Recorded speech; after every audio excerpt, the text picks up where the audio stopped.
আলাইকুম রহমতুল্লাহ বারাকাত। এই যে আমার গাড়ি সাজানো হয়েছে।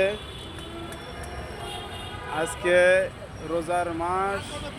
আপনাদের প্রশ্ন থাকতে পারে যে রোজার মাসে কেন বিয়ে হচ্ছে, তার জন্যে আর কি আমি ব্যাখ্যাটা দিচ্ছি। আমার যে যাত্রী, ওনার ইমার্জেন্সি বিয়ের প্রয়োজন বলতে বউ বিছরাতে মেয়ে হঠাৎ করে রোজার মাসে ওনার আল্লাহ কবুল করছে। কবুল করার কারণে উনি এ রোজার মাসে বিয়ে করা লাগতেছে। যেহেতু উনি বাইরের থেকে আসছে, আবার বাইরে চলে যাবে, এজন্যই মূলত গাড়ি বিয়ে করা। এই জন্য আপনারা শর্মাবেন না রোজার মাসে বিয়ে করতে গেলে, কারণ আল্লাহ কবে কার ফুল লেখা রাখে, বিয়ের কবে হয় ফুল ফুটে বলা মুশকিল।